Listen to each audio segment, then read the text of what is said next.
Yahweh gives voice before his army. This is interesting. Yahweh gives voice before his army. This calls it his army because, like I said, is being sent and allowed to destroy the earth as a punishment to those who have been in rebellion on this earth, in wickedness and so forth. So that's why it's called his army, because he is allowing it to enter this earth to destroy it. So, and the stars diminish their brightness. Yahweh gives voice before his army. Let me just read that in Hebrew for a second. So here when it says his army, could be seen also as his power. Yahweh gives his voice before his power. And one thing that I would say here is that while the trumpets are happening, the voice of Yahweh, which is the second coming, the last, the witness like Moshe, will be preaching on earth as the good shepherd. So, and Yahweh gives his voice before his power or before his army. Could be while that army is fighting in the world or destroying a third of the population, Yahweh will be speaking to the world and telling them how to avoid that destruction. Also, and Yahweh gives his voice before his army. Obviously, the translation that I read at the very beginning would be taken in the simple sense as Yahweh is the one who gives the command for that army to come out and destroy. That is the simple way of seeing it. I'm just saying that in Hebrew because of the words being used and how the last is called the voice, while the first is the word. Yahushua is the word. The last is the voice. And the voice, the last, will be speaking, preaching, teaching during the first 3.5 years. And at the very end of those 3.5 years is when this will happen that we are reading in Yoel, during the trumpets. Going back, for Yahweh gives his voice before his army. Also, while the bad army of the fifth trumpet will be destroying, the last, who is the voice of Yahweh, will be preaching to Yahweh's army, the 144,000, the chosen few, who will be transformed and then come in Revelation 19 for the war of Armageddon or Armageddon. And we see in Revelation 19 that those chosen few who married in the wedding of the Lamb become the heavenly army when they come to fight with the Lamb or with Messiah during the war of Armageddon. So that's another way of seeing it. For Yahweh gives his voice before his army. For his camp is very great. For strong is the one who executes his word. For strong is the one who executes his word. Yahweh is the one. Yahweh is one. But Yahweh manifested through Mashiach, who is the word. And the last, who is the voice, will be the one given to execute the word, meaning that which the word said will be executed by the voice, just like the voice reveals what the word says. For strong is the one who executes his word. For the day of Yahweh is great and very terrible. Who can endure it? For the day of Yahweh is great and very terrible. Who can endure it? If we go to Malachi 3, it says, Behold, I send my messenger, and he will prepare the way before me. As we know, that is talking about Yahuhanan the Immerser, or John the Baptist. Behold, I send my messenger, and he will prepare the way for me. And the sovereign whom you seek will suddenly come to his temple. That is Yahushua HaMashiach, the sovereign whom people were seeking to receive forgiveness of sins. Will suddenly come to his temple. That is, will come to his body, will enter a body in this earth. And that is why also Yahushua said, destroy the temple and I will raise it in 3 days, meaning his body when he would be resurrected. So his body is actually the temple, and that is why also the congregation is his body, the congregation is the temple, the chosen few. For the many are the blood within the body. So, and the sovereign whom you seek will suddenly come to his temple. Even the messenger of the covenant. This is very important, because that even could be seen as talking about the same person, or could be seen as talking about a different person. And both are right, which is interesting, because Yahweh said, I am the first and I am the last. So he is both. But he would appear twice, first and second coming, on earth in 2 different times. Like also Yahushua said, you put old wine in an old wineskin, new wine in a new wineskin. So, and the sovereign whom you seek will suddenly come to his temple. That's the first, Yahushua HaMashiach. Even the messenger of the covenant, the malach of the covenant, says in Hebrew. Well, malach, which is an angel, and that is Mikael, who would come at the end of times to confirm the covenant, as we see in the book of Daniel, the prince of the covenant, the malach of the covenant. In Daniel, we see Mikael being called the prince of the covenant, who is killed by the beast during the end of times. The beast, the little horn, will kill the prince of the covenant, according to the book of Daniel.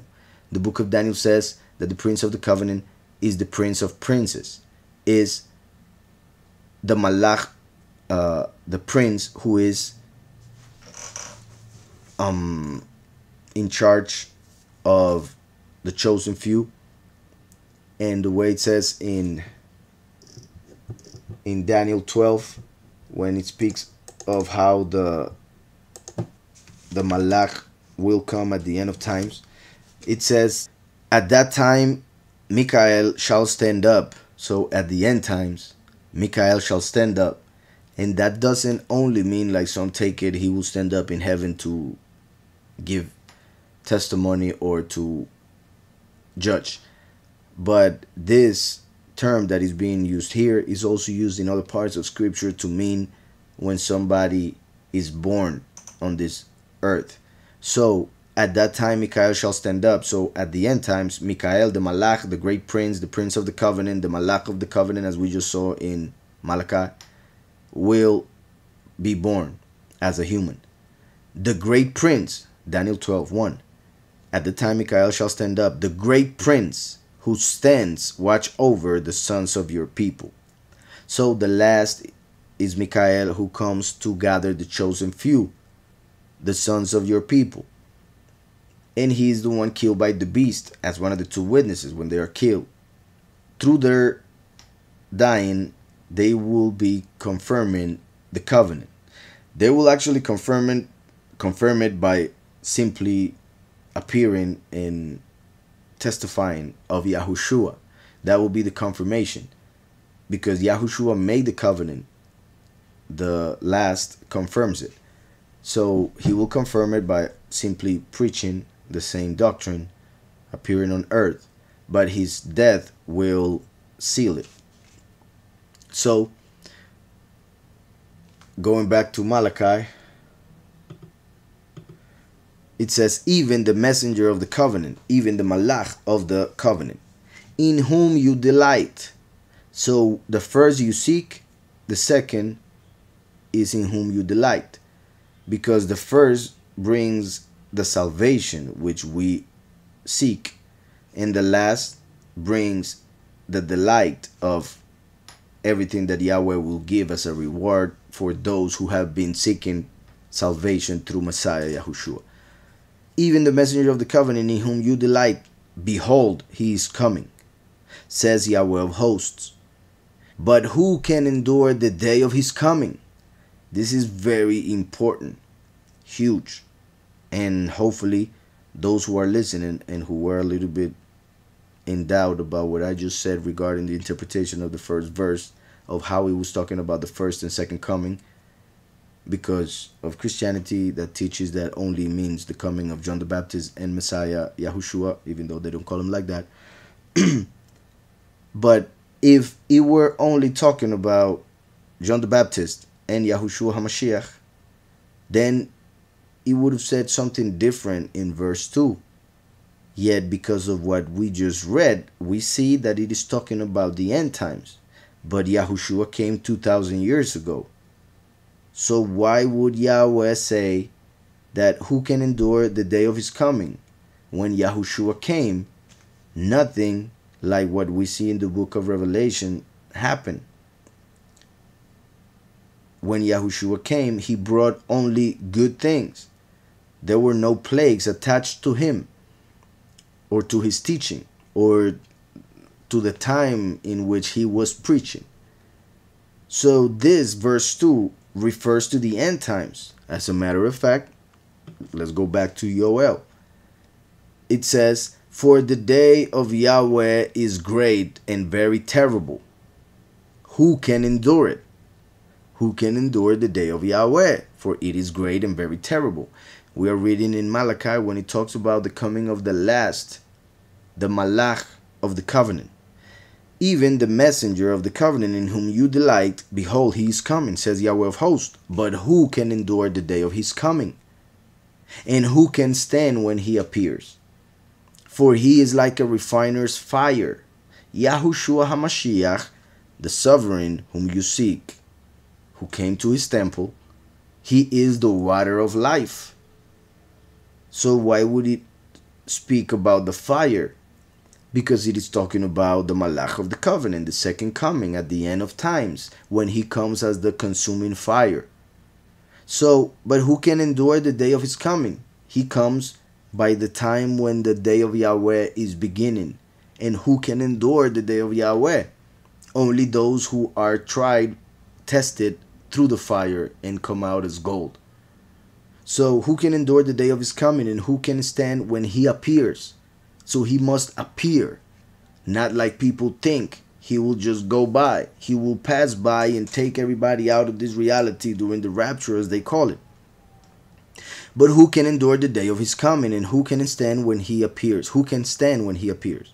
For he is like a refiner's fire, and like a launderer's soap. He will sit as a refiner and purifier of silver, and will purify the sons of Levi, or Levi. Some people see this as the tribe of Levi, from which the priests came. Yet Levi was a different name for Moshe, or Moses. He had several names. One of those was Levi, or Levi.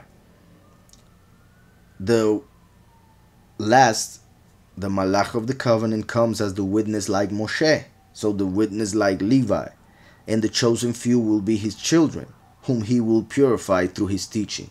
So he will purify the sons of Levi, and purge them as gold and silver, few and many, gold and silver, that they may offer to Yahweh an offering of righteousness. So through the teaching, the people who listen and do what they are taught, they will end up offering Yahweh an offering of righteousness, the right way. So all of this just to show how the Malach of the covenant would appear during the end times, when the day of Yahweh is beginning. As he was saying here, "For the day of Yahweh is great and very terrible, who can endure it?" And remember what he was saying previously. "For Yahweh gives his voice before his army. For his camp is very great. For strong is the one who executes his word." As in also confirm the covenant. And I'm saying that in the interpretation that we were seeing as this verse being completely positive. The army being the right and positive army, not the one destroying the whole world. But obviously, it can be interpreted, and even in most translations, because of the way it's written, as Yahweh speaking about the army that will destroy the world, whom he is allowing to do so because of the plagues that must come in the end times when his day begins.